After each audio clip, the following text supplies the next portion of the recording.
चूरू जिले के रतनगढ़ में मुख्य बाजार स्थित ज्वेलरी की दुकान में एक सप्ताह पहले हुई करोड़ों की चोरी के मामले का पुलिस ने खुलासा कर दिया है।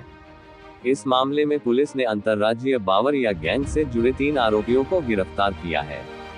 एसपी जय यादव ने पत्रकारों को बताया कि इस मामले में पुलिस ने यूपी निवासी भागीरथ बावरी, अजय सिंह बावरी व यादराम बावरी को कुचामन सिटी से गिरफ्तार किया है। उन्होंने चोरी करना स्वीकार कर लिया। इस मामले में लिप्त अन्य 2 आरोपी अभी भी पुलिस गिरफ्त से दूर हैं। एसपी जय यादव बताया कि इस मामले में आरोपियों ने मुंह पर मास्क लगाकर एवं हाथों में दस्ताने पहनकर बड़े शातिर तरीके से चोरी की घटना को अंजाम दिया था। इसमें गाड़ी के नंबर भी फर्जी थे, इसलिए आरोपियों का पता लगाना पुलिस के लिए बड़ा चैलेंज था। इस पर पुलिस ने चोरी के इन आरोपियों की धरपकड़ के लिए नई टेक्नोलॉजी का इस्तेमाल किया था। वारदात के बाद कम से कम 1000 सीसीटीवी कैमरे खंगाले गए थे। इसके बाद थानाधिकारी दिलीप सिंह के नेतृत्व में गठित टीम ने सीसीटीवी फुटेज के आधार पर कार का पीछा किया। कार के कुचामन की आशियाना कॉलोनी में होने की सूचना मिली। इस पर पुलिस ने वहां पहुंचकर यूपी निवासी भागीरथ बावरी, अजय सिंह बावरी व यादराम बावरी को हिरासत ले लिया। उनसे पूछताछ की तो उन्होंने चोरी करना कबूल किया। मामले में लिप्त अन्य 2 आरोपी अभी भी पुलिस गिरफ्त से दूर है। पुलिस ने तीनों आरोपियों को गिरफ्तार कर काम में ली गई इटिगा गाड़ी को भी जब्त कर लिया है। गहनों और 17 लाख नकदी की हुई थी चोरी। बता दें कि जिले के रतनगढ़ में छगनलाल सोनी की उत्तराजा बाजार स्थित ज्वेलरी शॉप में गत 30 नवंबर की रात को चोरी हो गई थी। चोर कार में सवार होकर आए तथा दुकान के पीछे एक खाली प्लाट से होते हुए दुकान की छत पर आ गए। वहां से सीढ़ियों का दरवाजा तोड़कर अंदर प्रवेश किया।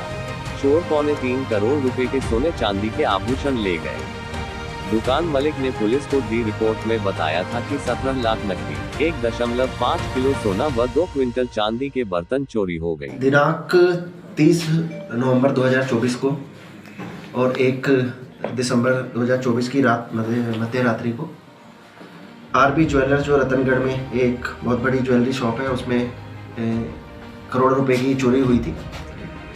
और चोर बड़े शातिर तरीके से पीछे से रेकी करके रास्ता बना के और छत से कूद के और ताले तोड़कर करोड़ों रुपए के सोने चांदी और कैश लेके चले गए थे। और वारदात करने वाले जो चोर थे बड़े ही शातिर थे। उन्होंने मुंह पे कपड़ा भी लगा रखा था और जो गाड़ी लाए थे उसके नंबर भी फर्जी थे।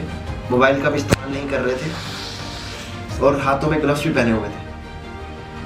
वारदात की गंभीरता को देखते हुए और जिस तरह के शातिर तरीके से वारदात करी गई थी, उससे लग रहा था कि ये चोर बहुत ही शातिर है और बड़े लेवल के बदमाश है। जिसमें हमारे एडिशनल एसपी सुजानगढ़ के नेतृत्व में सीओ राजगढ़ निश्चय प्रसाद और सीओ रतनगढ़ इनके निर्देशन में टीम बनाई गई, जिसके अंदर SHO Dilip Singh Ratangarh, DST incharge, MOB, हमारे एजीटीएफ की टीम, साइबर की टीम, सबने मेहनत करना चालू करा। और ये सीसीटीवी फुटेज से गाड़ी एक पहचान में आई, अर्टिगा रंग की गाड़ी दिख रही थी, अर्टिगा गाड़ी थी, जिसके फिर हमने सीसीटीवी फुटेज ये गाड़ी किधर की तरफ जा रही है उसके फुटेज लेने चालू करे। तो हजारों फुटेज जब हमने देखे, उसके अंदर कुछ फुटेज में गाड़ी दिखाई दी जिसके नंबर पढ़ाई में नहीं आ रहे थे। इसके लिए फिर हमने उस गाड़ी के नंबर पढ़ने के लिए हमने ATS SOG भी उसकी डिटेल भेजी, फुटेज भेजे और फिर वहाँ से भी कुछ सफलता नहीं मिल पा रही थी अच्छे से। तो हमने इसको दूसरी स्टेट में भी भेजा, जहाँ पे जाके हमने AI जो आर्टिफिशियल इंटेलिजेंस टेक्नोलॉजी का इस्तेमाल करके उस गाड़ी के नंबर हमने रीड कर लिए कि वो गाड़ी कौन सी है। उसके बाद जो उन्होंने सर पे मुँह पे ढक्का लगा रखा था, उसका हमने भी फेस रिकग्निशन टेक्नोलॉजी से और राजकोट में हमारे फोटो मैच ऐप है, उसके जरिए हमने उनके चेहरों से पता करने की कोशिश करी कौन लोग हो सकते हैं। तो लगभग हमें फिर इससे आइडिया लग गया और हमारे सीसीटीवी फुटेज से गाड़ी के नंबर और हमारे पास उनके चेहरे लगभग क्लियर हो गए।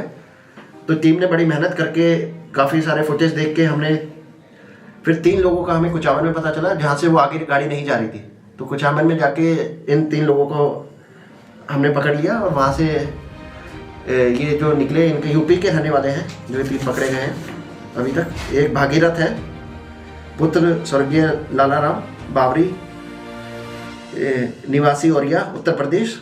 अजय सिंह पुत्र मोहन सिंह बावरी, ये है ढोटवाड़ा जयपुर, हाल किराएदार है मकान मोहन जी खाती, आशियाना कॉलोनी, कुचामन। और सादाराम बावरी, ये भी औरिया का रहने वाला है। इन 3 लोगों को गिरफ्तार कर लिया गया। जब इनसे पूछताछ करी गई तो इन्होंने बताया कि हमारा और भी 2 साथी हैं, जिन्होंने वो जो हमारा एक साथी जो उसी दिन निकल गया था, उसने यहाँ के रैकी करी थी और सारा ये देख लिया था कि ये ज्वेलर की दुकान पे ऐसे ऐसे ये पीछे से रास्ता है, ऐसे हम आ सकते हैं। तो इस तरह से इन्होंने मिलके उस दिन रात को वारदात करी और यहाँ से उसी गाड़ी से फरार हो गए। और इन्होंने बड़े शातिक तरीके से बिना मोबाइल इस्तेमाल करे, हाथ में ग्लव्स पहन के और चेहरा ढक के आए थे। फिर भी हमने नई टेक्नोलॉजी का इस्तेमाल करके इनकी गाड़ी के बारे में डिटेल पता कर लिया। इनके चेहरे ढके हुए थे, उससे भी हमने पता कर लिया कौन लोग हो सकते हैं। तो ये चोर बड़े शातिर हैं, इनके काफ़ी मुकदमे भी अलग अलग जगह दर्ज हैं। इनके बंगाल में भी इन्होंने 4 किलो सोने की चोरी करी थी। तो ये ऐसी बड़ी बड़ी चोरियाँ ही करते हैं और ये अंतर्राज्यीय गैंग है, पूरे अलग अलग स्टेटों में जाके वारदातें करती हैं और बड़े शातिक तरीके से करते हैं और एक भी सबूत छोड़ते नहीं हैं ताकि पुलिस इन तक नहीं पहुँच पाए। लेकिन हमारी टीम ने बड़ी मेहनत करके और ह्यूमन इंटेलिजेंस के साथ टेक्निकल जो साइंटिफिक तरीके से हमने जो टूल्स का इस्तेमाल करा, उससे ये वारदात खुलने में सफलता मिली। अब इनसे आगे प्रयास करेंगे कि जल्द से जल्द जो इन्होंने चोरी करी है वो रिकवरी करें।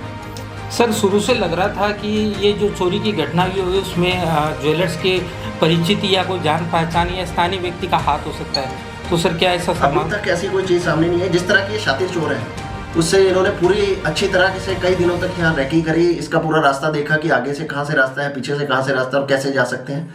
तो इन्होंने पूरी रैकी कर रखी थी और जिस तरह के बदमाश हैं ये, तो ये संभव है कि अपने दम पे भी ये कर सकते हैं। और ये बड़ी प्लानिंग के साथ किस रास्ते से आना है, किस रास्ते से जाना है, टोल का इस्तेमाल करना है नहीं करना है, उसकी भी इन्होंने बिल्कुल शातिक तरीके से काम किया। कोई टोल भी इस्तेमाल नहीं करा, लेकिन फिर भी ये बच नहीं पाए। तो यही है, अगर चोर ये बदमाश अपना चेहरा भी ढक ले या गाड़ी के नंबर बदल ले और किसी भी तरीके से कर ले, फिर भी पुलिस उनको पकड़ सकती है। हमारे पास इतनी टेक्निक अब आ गई। सर, घटना में कितने लोग शामिल थे? इसमें 5 लोग थे। अभी हमने 3 लोग जो है इनको गिरफ्तार कर लिया। सर, क्या इनसे सामान भी बरामद हुआ? सामान के बरामद के प्रयास कर रहे हैं, जल्दी ही सामान बरामद कर लिया गया। सर, अन्य 2 आरोपियों को डिटेन किया गया? 2 आरोपियों की हम तलाश कर रहे हैं, जल्दी ही उनके बारे में प्लान करेंगे। कोई डरने की जरूरत नहीं है। चूरू जिले के अंदर और रतनगढ़ हर जगह पिछले सालों की तुलना में चोरियां, रकबजनी, लूट काफ़ी कम हो गई है। कुछ छोटी मोटी वारदातें हुई हैं, एक ही वारदात हो गई थोड़ी बड़ी, सभी वारदातें हमने खोल दी हैं। इस साल के आंकड़े निकाले 11 जिले में बड़ी वारदातें हुई थी, जिसके अंदर हम अभी तक 9 वारदातें बिल्कुल अच्छी तरह खोल चुके हैं। 2 वारदातें हैं उसमें सामान नहीं मिला, वो भी जल्दी खोल देंगे।